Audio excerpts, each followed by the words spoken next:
Hati-hati. Tentu saja saya mencoba untuk memahami apa yang Anda katakan. Tapi di dalam agama kami, di Islam, fiksi yang saya katakan tadi sebagian saya pahami, dalam kenyataannya terbukti dalam kehidupan kami sebagai Muslim. Jadi dia bukan fiksi lagi. Dia sudah menjadi sebuah fakta. Jangan katakan bahwa saya tidak paham yang Anda maksud. Saya paham yang Anda maksud. Oke, saya paham warna kalimat Anda kemana tuh.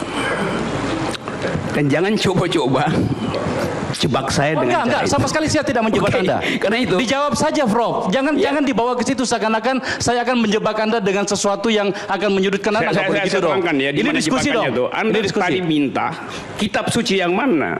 Ya. Saya tidak jawab. Saya bilang karena saya tidak mengerti kitab suci yang lain. Makanya saya tidak mau menyentuh kitab suci yang lain. Yang saya sebutkan adalah kitab suci saya, yaitu Islam, yaitu Al-Quran. Saya tidak akan menyebutkan yang lain. Dan Anda mengatakan kitab suci, Anda seakan-akan menyamakan semuanya. Saya tidak sedang menjebak Anda, tapi saya bertanya pada bagian mana yang Anda maksud. Yang saya pahami itu yang saya sampaikan. Sekali lagi, saya tidak berada pada wilayah yang Anda sebutkan. Anda keliru sama sekali tentang itu. Kali ini saya debat Anda, Prof. Bukan Prof. Sekali ini saya debat Anda, Pak Rocky, karena baca pikiran Anda yang saya sukai. Tapi kali ini saya debat Anda. Oke, saya terangkan ya. Waktu saya memilih kata kitab suci, dengan sendirinya saya menghindari menyebut nama kitabnya tuh. Seharusnya Anda paham itu, Anda tahu. Nggak bisa, Pak Rocky. Ngapain jutanya? Lo nggak bisa dong, karena Anda mencoba memulainya, maka kemudian saya mulai juga dengan mengatakan yang saya pahami adalah kitab suci saya. Ya udah, nggak apa-apa, you pahami itu. Tapi kemudian Anda mengatakan bahwa jangan jebak saya. Oh enggak, Anda berpikir negatif dulu kepada saya. Saya kira pertanyaan Anda udah keluar, biar dia jawab. Tapi kalau enggak, Anda berdua bersiaran namanya, bukan bersiaran. Oke ya, saya lanjutkan ya. Jadi bagi saya, fiksi itu kreatif. Sama seperti orang beragama, kreatif. Dia menunggu eskatonnya. Dia menunggu telosnya tuh. Anda ucapkan doa, sebetulnya Anda masuk dalam energi fiksional. Karena Anda pupuk harapan bahwa dengan untayan doa itu Anda akan tiba di tempat yang indah. Begitu fiksi bekerja. Lalu bisakah itu disebut sebagai keyakinan? Bisa. Di dalam agama, fiksi itu adalah keyakinan. Di dalam literatur, fiksi adalah energi untuk mengaktifkan imajinasi. Kimianya sama. Orang berdoa dan baca novel, kimianya sama, di dalam tubuh sama. Jenis hormon yang diproduksi sama. Itu soalnya. Jadi itu pengantar untuk menertibkan kekacauan publik yang dibuat oleh politisi itu. Yang kedua adalah soal adu meme di medsos, Jokowi versus Prabowo itu. Saya ikuti itu. Saya ikuti reaksi presiden terhadap pidato Prabowo. Tetapi ada yang palsu di dalam cara presiden bereaksi itu. Dia pasti palsu karena dia bereaksi terhadap pidato. Jadi presiden tidak berpidato. Dia bereaksi terhadap pidato. Reaksi pertama terhadap kaos dengan hashtag tadi itu. Apa namanya? Kaos 2019 ganti presiden. Loh, hashtag itu adalah fiksi. Ngapain bereaksi terhadap fiksi? Kan belum terjadi 2019 pergantian presiden. Jadi siapa yang ngajarin presiden untuk bereaksi terhadap fiksi itu? Reaksi terhadap fiksi adalah fiksi juga akhirnya.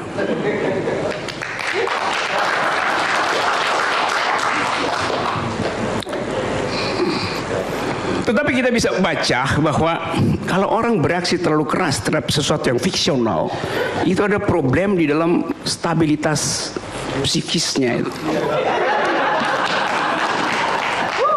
Silakan Mas Arya kalau mau jawab dulu. Saya jawab. Saya kira kita ini bukan. Enggak apa-apa, bagus ini. Enggak, ini bukan jawab. Begini, baru kali ini saya mau mendebat Pak Rocky Gerung karena menurut saya kali ini memang harus Anda mendengarkan sesuatu juga. Oke. Ya, mengatakan bahwa apa reaksi yang apa tadi istilahnya itu? Iya, fiksi dan segala macam. Masalahnya adalah saya juga memahami apa yang disebut dengan agenda setting. Itu gurunya tuh di samping Anda itu, Salemba School itu. Effendi Ghazali mengajarkan saya itu. Jadi fiksi kemudian itu yang Anda minta untuk tidak kita tanggapi secara berlebihan, itu sebenarnya adalah sebuah agenda setting. Dan agenda setting itu adalah untuk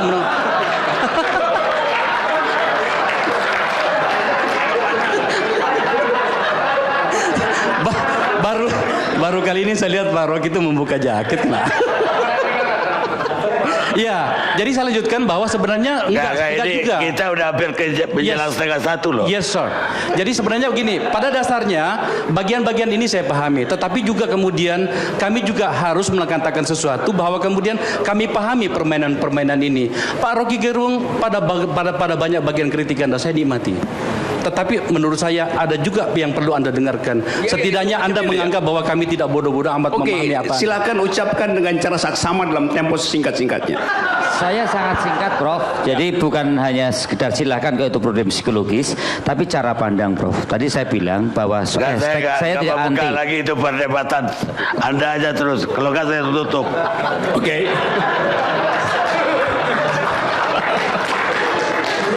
Oke. Saya mengamati itu dan saya harus ucapkan pengamatan saya tadi. Lalu saya lihat Pak Presiden juga dalam gambar itu turun ke sawah, motornya diparkir. Ada gambar itu kan?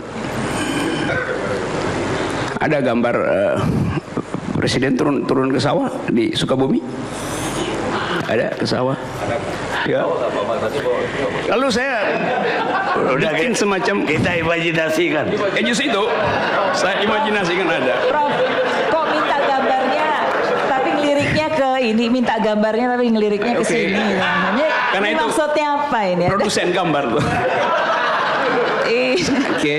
Ini jelas. Oke, saya buat imajinasi menurut Pak Karin. Saya berimajinasi waktu Bung Karno bertemu petani, dia turun dari dokarnya.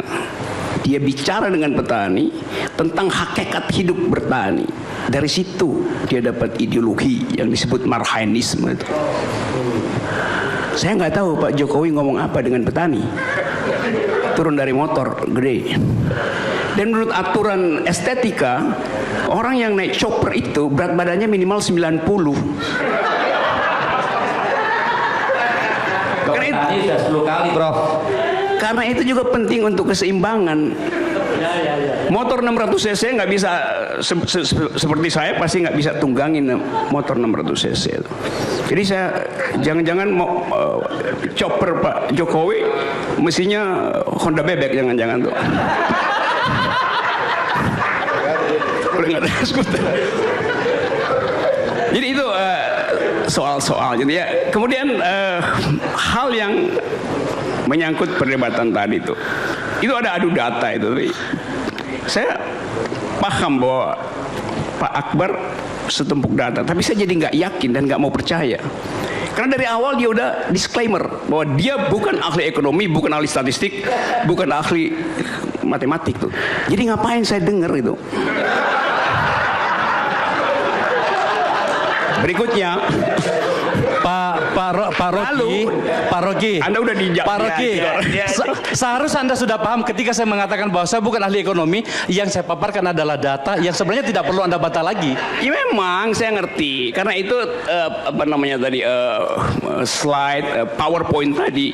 Orang yang suka bikin PowerPoint biasanya nggak punya power dan nggak punya point sebetulnya.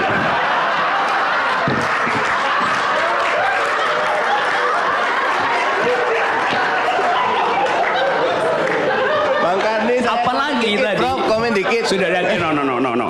Bukan saya cuma komen bisa, saya bahwa menganggap- logikanya keren. Logikanya keren. Iya karena kita apa Apalagi tadi beliau Pak Akbar tadi bilang bahwa itu hasil kompilasi. Kompilasi itu kata paling buruk dalam metodologi. Karena kita comot kiri kanan terus kita tampilkan dalam infografis. Dalam infografis kalau dia kompilasi pasti ada info yang disembunyikan. Itu akibatnya kompilasi itu. Secara metodologi itu keliru salah. Oke, itu. Nah tadi kita dengar refleksi yang bagus dari Haris tadi. Dan memang benar, kita nggak mungkin tagih soal HAM pada Pak Jokowi. Hari pertama kampanye Pak Jokowi 2014, Pak JK ditanya wartawan, bagaimana soal hak asasi manusia? Tim suksesnya bicara begini, hak asasi manusia bukan agenda kami. Apalagi lingkungan hidup bukan agenda kami. Tadinya saya mau pilih Jokowi. Begitu saya dengar dua soal itu, saya berhenti memilih. Karena saya hidup dengan diskursus hak asasi manusia dan environmentalism. Itu jelas Anda buka di dalam media massa itu. Kampanye pertama yang keluar dari mulut kubu Jokowi adalah kami tidak mengagendakan hak asasi manusia dan isu lingkungan sebagai prioritas. Padahal itu yang ditunggu-tunggu oleh civil society. Oleh karena itu saya bingung kenapa civil society kemudian masuk ke istana. Yang seharusnya dia jadi proponen dari perjuangan HAM, sekarang dia cari suaka di istana itu. Ajaib itu. You boleh cek fakta itu di dalam. Karena itu cek di dalam media massa ucapan itu verbatim saya kutip tadi itu. Malam ini Anda betul-betul ngawur, Pak Rogi. Saya yang membuat itu bahwa agenda tentang lingkungan dan HAM itu masuk. Saya yang bikin. You bisa bilang begitu, tapi yang keluar di publik begitu juga. No. Malam ini Anda kacau. Malam ini cari Anda aja fakta itu. You cari aja. Mungkin Prof bagus juga kalau disebutkan aja siapa yang bicara seperti itu. Jadi nggak usah juga bermain-main. Soalnya saya yang bikin itu dulu. Gini ya. Saya yang merancang itu dan saya serahkan bersama dengan teman-teman. Saya tidak bilang siapa yang merancang, siapa yang mengucapkan. You ucapkan? Tidak. Ada yang mengucapkan. Cek di dalam data digital itu. Mudah sekali dicek itu. Oke. Masih bisa lanjut ya, Pak? Silakan. Sampai habis. Jadi sebetulnya saudara-saudara, soal semacam ini memang menghidupkan entertainment dalam politik. Jadi ini jadi semacam politainment, politik yang dikemas dalam format entertainment. Tetapi kalau kita terus dengan cara semacam ini, tadi benar Haris, kita kehilangan momentum untuk bicara hal yang substansial. Jadi saya berpikir bahwa yang terjadi hari ini adalah fobi pada baju kaos. Kita hentikan aja tuh kaos fobi itu, kaos fobia, karena itu adalah hak konstitusional orang untuk berpolitik. Tidak perlu menunggu 5 tahun. Dari hari pertama presiden terpilih, politik juga berjalan. Oposisi berjalan dari hari pertama presiden terpilih. Jadi kaos itu cuma ekspresi oposisi. Apa yang keliru di situ tuh? Kenapa kita fobi? Apa tuh fobi? Fobi itu adalah ketakutan yang diwariskan oleh nenek moyang kita. Karena hidup di masa itu sangat terancam oleh binatang buas. Jadi fobi itu adalah jejak DNA dalam diri kita. Ada terus positif fungsinya untuk mencegah kita diterkam binatang buas. Reaksinya apa? Kita berburu. Itu reaksi dari fobi. Di dalam arkeologi kita berburu supaya kita hilang rasa takutnya itu. Nah, hashtag itu bukan binatang buas.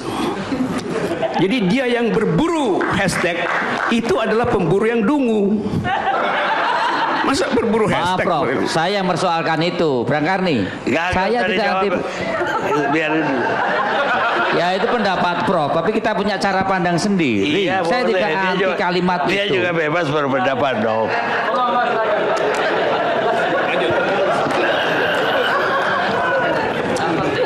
Oke, karena udah malam, oke, saya cari cara buat nutup ya. Salah satu fiksi yang saya paling suka dan Anda semua yang di sini saya kira masih sempat mengikuti, fiksi yang dibuat oleh Ko Ping Ho itu.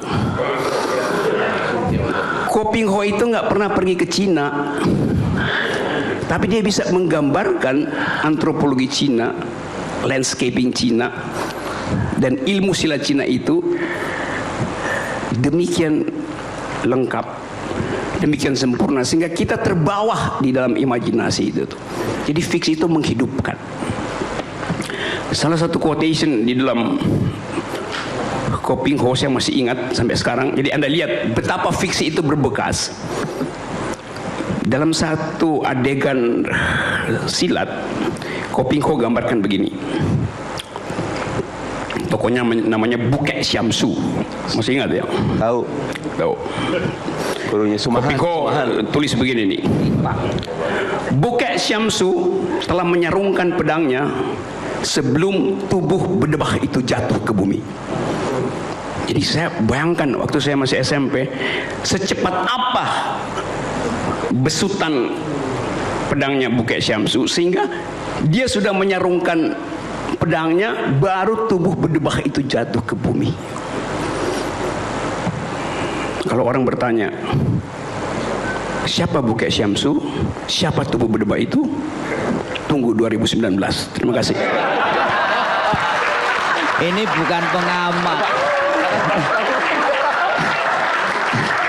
Ini pendapat politisi Bang Karni. Ini politisi bukan pengamat Bang Karni.